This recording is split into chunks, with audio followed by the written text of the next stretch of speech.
लेकिन सबसे पहले आज के तमाम बड़ी खबरें नॉन स्टॉप न्यूज में। प्रधानमंत्री मोदी ने आज पश्चिम बंगाल के हुगली में बड़ी चुनावी जनसभा की। प्रधानमंत्री ने मुख्यमंत्री ममता बनर्जी पर चुनावी हमले किए और टीएमसी पर तोलाबाजों और सिंडिकेट के लिए काम करने का आरोप लगाया। 1700 करोड़ रुपए से ज्यादा रकम ये टीएमसी सरकार को दी। 1100 करोड़ रुपया यहाँ की सरकार दबा करके बैठ गई है। टीएमसी ने चुनाव में बंगाल की बेटी का नारा दिया है। मोदी ने बाकी बेटियों पर सवाल पूछकर ममता बनर्जी को घेरा। क्या जो पानी के लिए तरस रही है वो बंगाल की बेटी है कि नहीं है? बंगाल की बेटी को पानी मिलना चाहिए कि नहीं मिलना चाहिए? प्रधानमंत्री ने कहा बंगाल ने परिवर्तन का मन बना लिया है। भाजपा की सरकार सिर्फ सत्ता में परिवर्तन के लिए नहीं बल्कि आसोल परिवर्तन के लिए बनानी है। प्रधानमंत्री का 1 महीने में पश्चिम बंगाल का ये तीसरा दौरा था। मोदी 28 फरवरी को फिर बंगाल जाएंगे। पश्चिम बंगाल के कोयला तस्करी मामले में सीबीआई कल ममता बनर्जी के भतीजे और टीएमसी सांसद अभिषेक बनर्जी की पत्नी रुजिरा बनर्जी से पूछताछ कर सकती है। सीबीआई ने आज रुजिरा बनर्जी की बहन मेनका गंभीर से उनके घर 3 घंटे तक पूछताछ की। इससे पहले रुजिरा बनर्जी ने सीबीआई को चिट्ठी लिखकर कहा, मुझे पता नहीं है कि क्या पूछताछ होनी है, विषय क्या है। आप कल सुबह 11 से दोपहर 3 बजे के बीच आ सकते हैं। अभिषेक बनर्जी की जांच पर टीएमसी ने कहा, बीजेपी सीबीआई और ईडी से डराकर बंगाल जीतने का सपना देख रही है। See, now BJP is left with no allies. The only allies are CBI and ED. They're trying to use their allies to browbeat, to threaten, to pressurize. BJP ने कहा टीएमसी गलत है, तभी जांच से डर रही है। रुजिरा बनर्जी को जो नोटिस भेजा गया सीबीआई की तरफ से, उसको लेकर टीएमसी बहुत चिंतित है। स्वाभाविक ही है, आप गलत काम भी करेंगे और बोलेंगे डरते नहीं है। डरने का क्या है, जाकर सामना करिए। करोड़ों के कोयला तस्करी केस में सीबीआई ने रविवार को अभिषेक बनर्जी के घर पहुंचकर उनकी पत्नी को नोटिस दिया था। प्रधानमंत्री मोदी ने पश्चिम बंगाल के हुगली में कई रेल परियोजनाओं का उद्घाटन किया। उन्होंने कलाईकुंडा से झाड़ग्राम के बीच तीसरी लाइन और अजीमगंज से खगड़ागढ़ रोड सेक्शन पर रेल लाइन की डबलिंग और Howrah Bardhaman chord line section के डानकुनी और बारुईपाड़ा के बीच चौथी लाइन का उद्घाटन किया। प्रधानमंत्री मोदी ने कोलकाता मेट्रो के नोआपाड़ा से दक्षिणेश्वर तक हुए विस्तार को भी हरी झंडी दिखाई। योजनाओं के लिए, बंगाल के उज्जवल भविष्य के लिए मैं आप सबको बहुत बहुत बधाई देता हूं। पीएम मोदी ने कहा कि नई रेल लाइनों से जीवन तो आसान होगा ही, कारोबार के लिए भी नए विकल्प मिलेंगे। प्रधानमंत्री नरेंद्र मोदी ने आज असम को 3000 करोड़ रुपए से ज्यादा के एनर्जी और एजुकेशन इंफ्रास्ट्रक्चर प्रोजेक्ट्स का तोहफा दिया। प्रधानमंत्री ने कहा कि पहले की सरकारों ने असम के साथ सौतेला व्यवहार किया, लेकिन अब दिल्ली और नॉर्थ ईस्ट के बीच की दूरी घट गई है। सबका साथ, सबका विश्वास, सबका विकास, इस मंत्र पर काम कर रही हमारी सरकार ने, सर्बानंद जी की सरकार ने इस भेदभाव को दूर किया है।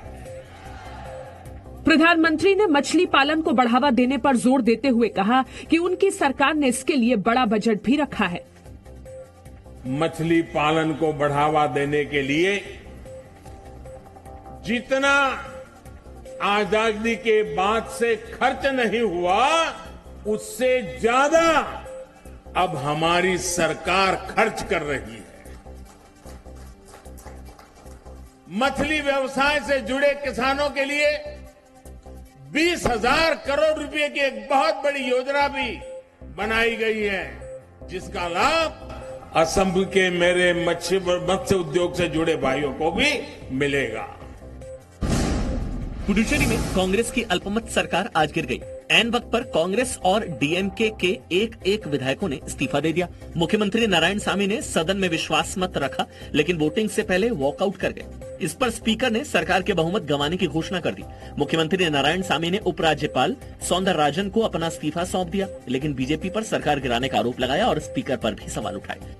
In the meanwhile, what Speaker should have done, he should have put the motion into vote, but he did not do. He himself read the ruling, saying that the ruling government has lost its majority. It is absolutely incorrect under the procedure. Puducherry में कांग्रेस सरकार का कार्यकाल 4 महीने बाकी था। केंद्र शासित प्रदेश में भी अप्रैल मई में चुनाव होने हैं। नारायणसामी 2016 में सीएम बने थे। अब कांग्रेस की 3 राज्यों में अपनी और 2 राज्यों में साझा सरकारें रह गई हैं। ग्रेटा टूलकिट मामले में दिल्ली पुलिस की साइबर सेल शांतनु मुलुक, निकिता जैकब और दिशा रवि से पूछताछ कर रही है। साइबर सेल ने पहले निकिता और शांतनु से अलग अलग पूछताछ की, फिर दोनों को आमने सामने बैठाकर सवाल जवाब किए। निकिता और शांतनु से करीब 7 घंटे तक पूछताछ होने के बाद दिल्ली पुलिस दिशा रवि को लेकर साइबर सेल पहुंची, जहां तीनों को साथ बैठाकर पूछताछ कर रही है। इससे पहले आज दिशा रवि को पटियाला हाउस कोर्ट में पेश किया गया। दिशा की न्यायिक हिरासत आज खत्म हो रही थी। अदालत ने दिशा रवि को 1 दिन की पुलिस रिमांड पर भेज दिया है। दिशा रवि की जमानत याचिका पर मंगलवार को फैसला आएगा। 26 जनवरी की लाल किला हिंसा के मामले में दिल्ली पुलिस ने एक और आरोपी जसप्रीत को गिरफ्तार किया है। जसप्रीत दिल्ली के स्वरूप नगर का रहने वाला है। हिंसा वाले दिन जसप्रीत लाल किला पर मनिंदर के साथ दिखा था और वो लाल किला के गुंबद पर भी दिखा था। दिल्ली पुलिस का आरोप है कि लाल किला पर जसप्रीत ने भीड़ को भड़काने का काम किया था। उत्तर प्रदेश सरकार ने वित्त वर्ष 2021-22 के लिए बजट पेश किया, जो उत्तर प्रदेश के इतिहास में सबसे बड़ा बजट है। बजट में युवाओं, किसानों और असंगठित क्षेत्र के मजदूरों का ख्याल रखा गया है। बजट का आकार 5,50,270 करोड़ रुपए का है। बजट में अयोध्या के लिए 640 करोड़ से ज्यादा का प्रावधान किया गया है। 2022 तक किसानों की आय दोगुनी करने का लक्ष्य रखा गया है। असंगठित क्षेत्र के मजदूरों को 5 लाख रुपए तक का मुफ्त इलाज, असंगठित क्षेत्र के मजदूरों के लिए 2 लाख रुपए तक की सामाजिक सुरक्षा का वादा, पूर्वांचल एक्सप्रेस वे के लिए 1107 करोड़ रुपए का ऐलान, गोरखपुर लिंक एक्सप्रेस वे के लिए 860 करोड़ रुपए का प्रावधान, अभ्युदय योजना के लिए 20 करोड़ रुपए की व्यवस्था, हर गांव में ओपन जिम के साथ खेल का मैदान बनाया जाएगा। उत्तर प्रदेश के पूर्व मुख्यमंत्री अखिलेश यादव ने कहा कि ये योगी सरकार का आखिरी बजट साबित होगा। उत्तर प्रदेश की सरकार का आखिरी बजट आज पेश हो गया। ये आखिरी बजट था। इसके बाद मुख्यमंत्री जी को चाहेंगे भी तो नहीं मिल सकता। अब कोई बजट नहीं आएगा और जिस सरकार का 5वां बजट आ गया हो,